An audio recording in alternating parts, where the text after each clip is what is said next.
welcome back to the channel. Back on with this thing today. Now you'll have seen this in the background of some of the more recent videos, but the avid viewers, you will remember this from quite a few months ago actually. It's a 110 TD5 that came from overseas originally for us to set up the 8HP gearbox. So it had an 8HP fitted by another company, didn't really work right, wasn't really set up properly. So customers saw the videos on the stuff that we've been doing over Christmas and decided to bring it here, let us set it up. So we had it in with us, got it all working absolutely fine. While it was here, the customer decided he wanted it tuning. And obviously as part of the 8HP setup, we do run them on the dyno anyway to get correct torque figures and everything for everything to work. It was down on power, so it was a freshly rebuilt 10P engine originally, with a big intercooler performance turbo from another company on there, and it did, believe it or believe it not, 173.6 horsepower and 373.5 newton meters of torque. So really not good. Now we've said it many times, we'll sort of stand by it a little bit with this. You can't really rebuild the bottom ends on these without it having a knock-on effect. Don't really know why or what the exact sort of reasoning is, but typically we find as soon as you rebuild the bottom ends, we always see a loss in power. I don't know. It's something that realistically we should really be diving into a little bit more, but it just seems to be a common occurrence with them. So after speaking with the customer, we decided that the best option with this was to source a low mileage 15P engine, refresh the whole engine in terms of fresh gaskets, nice lick of paint, clean everything up, replace everything we can, but leave the bottom end intact. So that's what we've done. In the process of doing all of that, he decided that he wanted to get rid of the turbo that was on it and go over to a 450. So that's all now been fitted, and we're ready to dyno it and see where we are now power-wise. So it'd be interesting to see what differences it makes. Like I say, I don't know whether the lack of power, some of it is down to the fact that it was a rebuilt bottom end. It seems, like I say, we see it all the time. It's quite a common thing.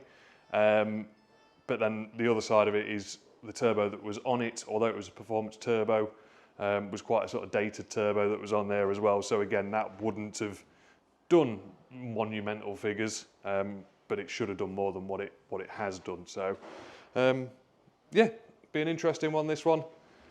Stunning truck. So let's get into it.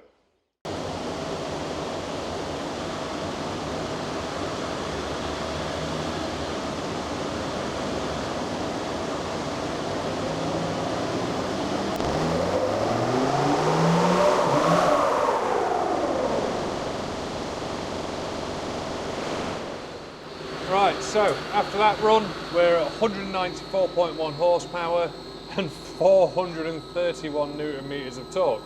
I mean, as you can see from the graph, so this is what it was originally, and this is what it's doing now. So not only are we coming on much sooner, we're actually generating far more torque across the board, and then obviously you've got your inevitable drop off, which sort of mirrors what was already there, but again, we're a lot stronger. And then same with your horsepower. So we're beginning a lot sooner and just gains throughout. What do you reckon? Yeah, half decent, that, isn't it? Yeah. This is a bit notice as it comes on. That initial, yeah.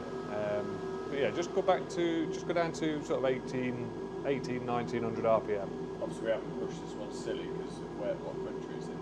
Yeah, so obviously with this, as Will's just said, I don't know whether you can hear him because of the mic, but obviously with this being a foreign vehicle, we've got to be very careful with what we do smoke-wise, emissions-wise and everything else. So it's not been pushed as we would normally do sort of a UK vehicle. But yeah, it's certainly strong. So at 1900 RPM. Yeah, so 1915 RPM. Previously it was 343.2 newton meters of torque. Now it's 415.6. And then you've gone from 93 horsepower to 113. But the torque is really where this thing is going to excel. And then where are you at there? So just over 2,500 RPM. Yeah. So just over 2,680 RPM, 368.2 newton meters to begin with, 429.2 now. So yeah. Definitely noticeable. Oh yeah. This customer is going to be absolutely over the moon when they come to pick this thing up. Again, like I say, not moaning about anybody, but the setup it was on, the customer wasn't really happy with it. We knew we could do better with it. So the plan is now, we've got to go back out on the road test, because when we set this up previously with its 8HP, we set it up on the torque and everything it was putting out at that point, so we've got to go back through the whole setup process. But yeah, set the gearbox up, give the customer a call and get him to come and collect it.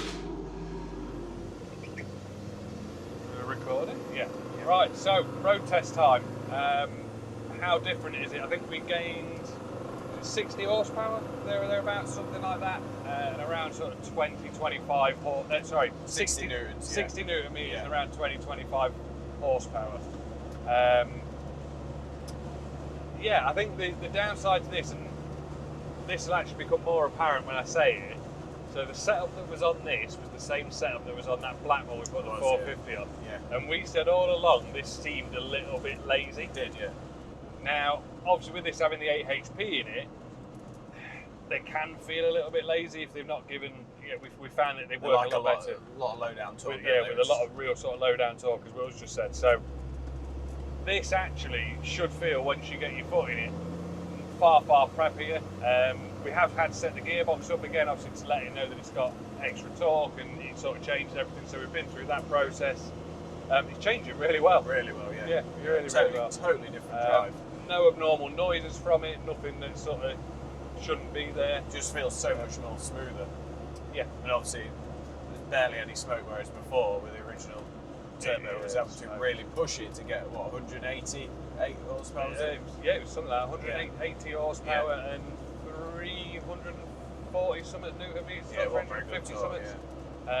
Obviously, you'll have to forgive us for not knowing the figures off the top of our head, but we originally ran this several months ago when the first video came out, and then obviously it's been back in since. We've done the engine on it, put a 450 turbo on it. We ran it about a week ago, 2 weeks ago. We've had to be careful, haven't we, with obviously with the figures, and not to, try not to give it too much smoke, because some of the countries come from. Yeah, with it not being a UK-based vehicle, obviously we're very conscious of trying to keep everything really clean. And again, I would say smoke-wise, less, if not equivalent to a standard TD5. It's not nothing abnormal. So yeah, so far, really happy with it. If we can get off this windy road and sort of accelerate a little bit harder, we'll see what it's like on that low end, because if it's anything like the one we did the other week, it should have a bit of a punch to it now, whereas before it just didn't.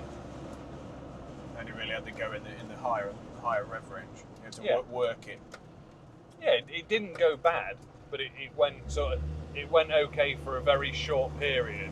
Just coming out of that corner, just quarter throttle, just off. Yeah. Shifting through the box.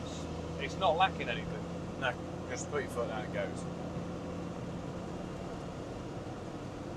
What's that? That's straight up to 80 kilometres an hour. No problem. The other thing is, it's not having to be thrashed, or it's not having to be bought up into the higher RPM to get that bit of power. Can you remember when we first drove it up the bypass? As it came, it was all rev and no go. Yeah. It was.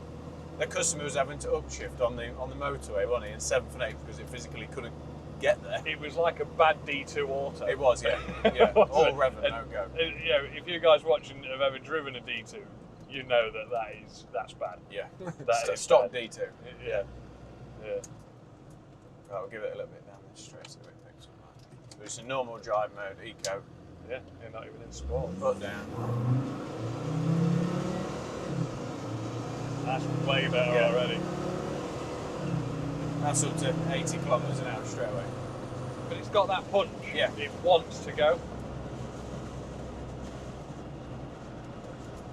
Yeah, I think he's going to be very happy with that. Because he wasn't chasing power, was he? He just wanted better delivery.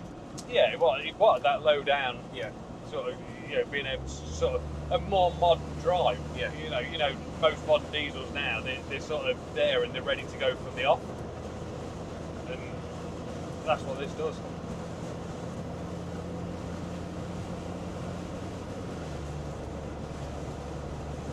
But even that, It's gone into 8th gear, 100 kilometres an hour.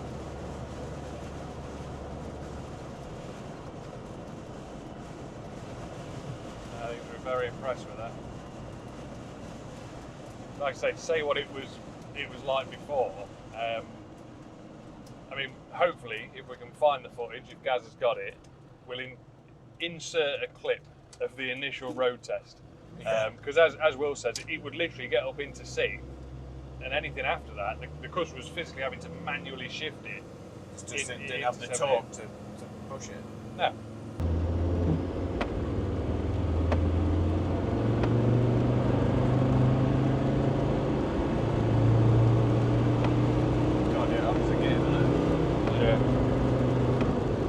I didn't change it to 5th until nearly 4,000 RPM, and that's in normal. That's in eco. Yeah, like eco mode. Weirdly, it drives like it's in sport when it's in eco, because it's hanging onto the gear. And apparently in sport, it's just undrivable. Really? Yeah, it just doesn't. No, it was that sort of, I wouldn't say lazy, but that lacking in sort of get up and go, that it wasn't actually even running the gearbox properly. I mean, the gearbox settings weren't right anyway when it first came to us, so we did improve it, and the customer was very happy with what we'd done.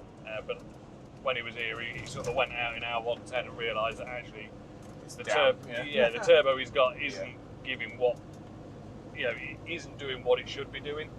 And we mapped it and everything else, and it was making the best of a bad situation. But yeah, this is just another level. So yeah, I'm very, very pleased with that, and I'm certain that when he flies in tomorrow, he's going to be even more impressed with it. So back to the workshop, and we'll see you on the next one.